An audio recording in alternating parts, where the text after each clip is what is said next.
want to get the sunset in the background, so I'm probably just going to be secondary because look at it.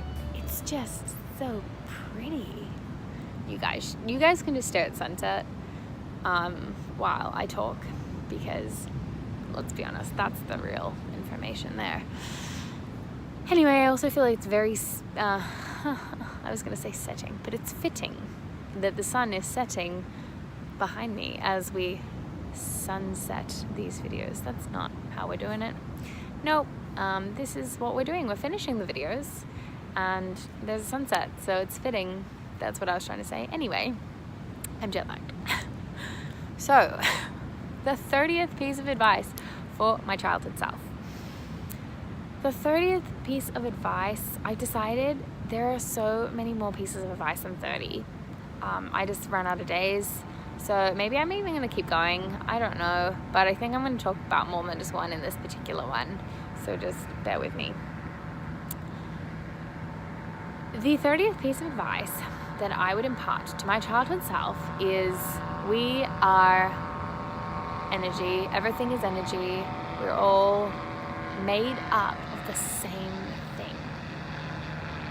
And the reason I wanted to share this particular piece and why I think it was actually the one I planned first. It was the one that I wanted to finish with because I think it really encompasses everything. Everything is energy, right? Everything is vibrating and moving, and that is just the nature of this planet, and everything is what's the word? For every reaction there's an equal and opposite reaction, and this idea of the laws that govern energy, I really do believe that we are also energetic beings, and that there is some other dimension, I guess. I don't know where we are. And we're talking about it. Yeah, I don't know if dimension's the right word, but there's another element to this place that really cannot be explained by the 5 senses that we're taught to perceive the world around us. And I think I talk about energy in the way that the way that we deal with money is energy. It's really just an exchange of energy. So you go to work and you exchange your time, which is just another form of energy, which is just like you using, like you have an amount of energy in your body which you can use in the form of time, which then can be translated to be received back to you in different ways. One of those ways could be money, but I think the idea that I love this idea of energy, and I obviously am not in practice of this because I'm not a millionaire at all, but I think I'm beginning to grapple with the idea. I'm beginning to understand the concept of this, and so it's very interesting to me, and I'm sure I'll look back at this and be like, what are you talking about? And there are so many more people like are going to explain this far more eloquently than I will. But basically this idea of energy, it's just in everything. And I think as well, looking at energy as we are all energetic beings, and we all are, if you're really looking at the human form, we have, just look at this. Oh my gosh. Human form. Anyway, human form, Claire. We look at the human form and yes, it looks solid, but there are so many spaces in between our cells that there's a space between our cells, and that space between our cells is the same space that exists in all things. And although that space may vary in size, it is still the same space. And so this idea that we are separate, this idea that we are, you and me and them and us is irrelevant, really. And this idea that things like religion and politics and socioeconomic status and what football team you support and what you like and dislike and what your belief system like around anything is so irrelevant to the fact that we are all the same. We come from the same thing. We have the same blood running through our veins. We have the same, well, not everything has it. I mean, humans, we all have the same blood. We all just, this idea that helicopter, goodbye. This idea that we have any kind of disconnect, and I know that I have my own forms of disconnect, and I know that I'm not perfect. But like this idea of, again, like relating back to respecting the planet, in terms of like we are disconnected from the fact that we are a part of nature. The energy in our body is fed by nature. Like we really truly were meant to be in nature, and it is not any surprise that we have so much disease, so much sickness in this day and age, where we sit at computers and we go to work at very early hours of the morning and come home very late at night, go and sit in front of the TV, or we're going straight from home to the gym, back to home, back to work, back to home, and we're not actually getting into nature. Like our bodies were meant to be in and amongst it, and like this, and the sand, the sand. And I think the fact that we think that we're separate from it really is a source of quite a lot of the things that we disconnect from the plastic crisis, or the fact that we walk past and you see rubbish on the ground. It's like, oh, it's not my problem. It's like, it's your planet, pick it up.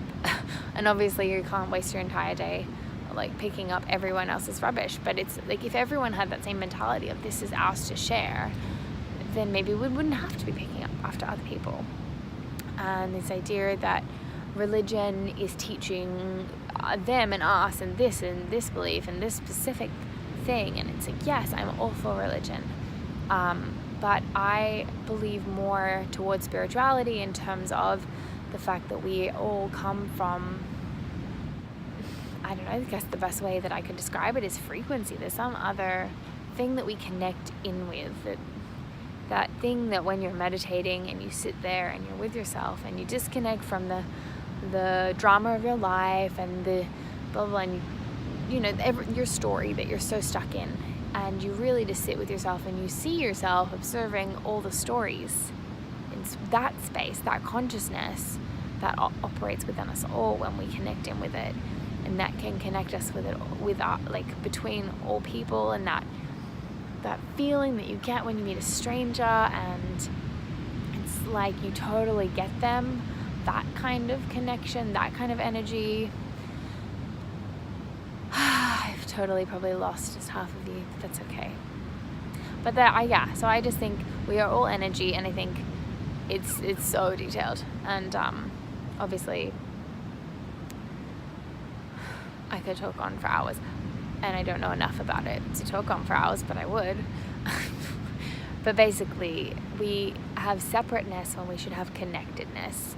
We have segregation when we should have just a solid unit of we are one. We are, it sounds really silly, but we are one. We are literally all of the same atoms and I don't know if that's enough science. Carbon? I think we have carbon in us.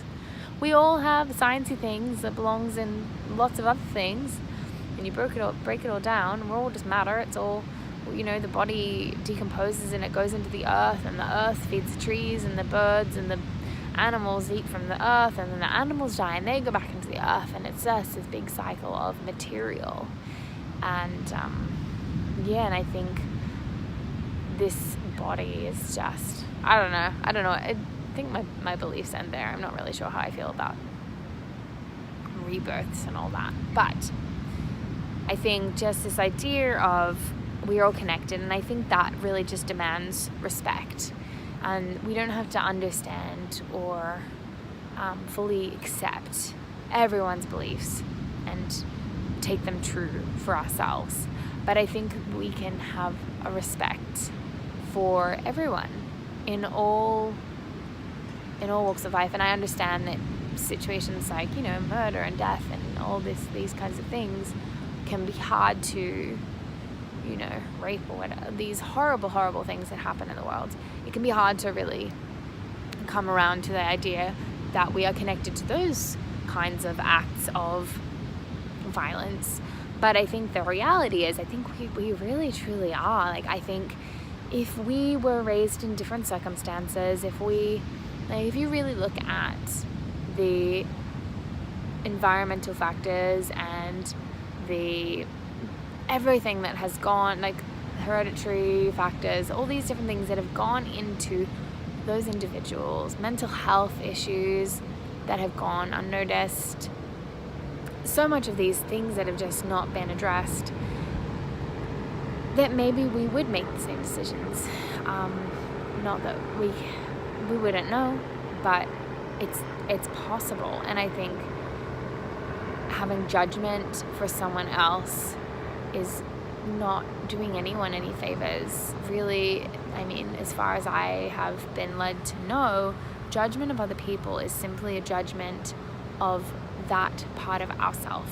So we reject something in others that we reject in ourselves. So I don't really know how that relates to murder, but I guess maybe that example could be you reject your own ability to express your desires and wants and feelings and act on them, whereas that person acts with no inhibition.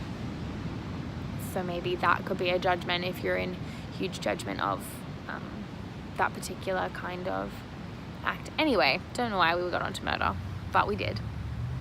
So anyway, yeah, we are all energy, we are all connected, we are just united, and we need to stop separating ourselves. We need to start connecting, and I think that looks like really looking at our social circles and expanding beyond the people that we know and the places that we visit, and really looking into ways that we can connect on different levels, not just with the friends that we have always had, or in the circles or the interests that we have. It's like, yes, I do believe that in adult life we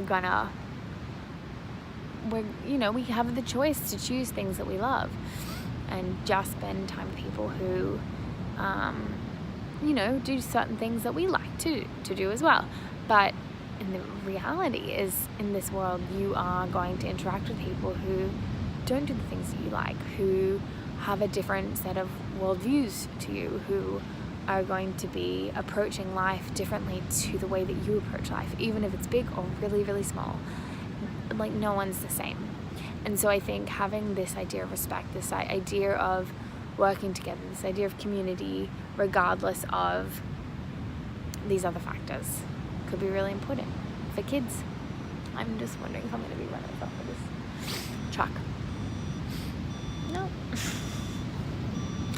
So in terms of kids, I think teaching them respect is a really, really powerful word, and it's respecting. I've used that word quite a bit. So respecting our bodies, I spoke with first. So respecting your body, respecting your mind, respecting the planet, and I guess respecting other people, and just the idea that those differences are just, instead of seeing them as differences, allowing potentially an opportunity to view that as a way to find more understanding, or a way to bridge a gap in your knowledge, is really what that could mean.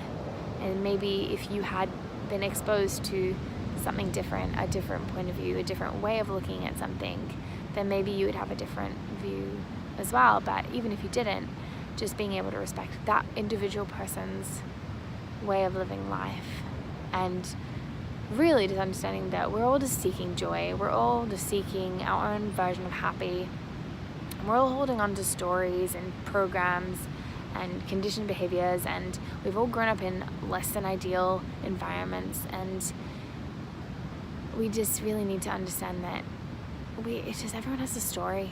Everyone has a story, and everyone has something going on in their life.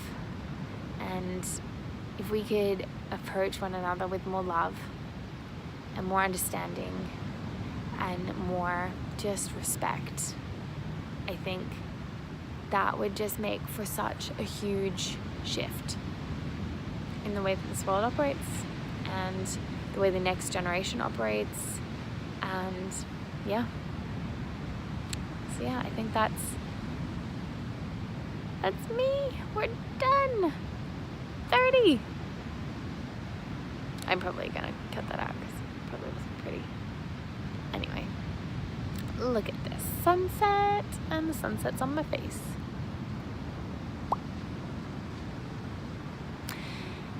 Anyway, oh wait, is that the reflection? Oh, who knows? I'm probably just eating randomly. Anyway, so this is a beautiful sunset.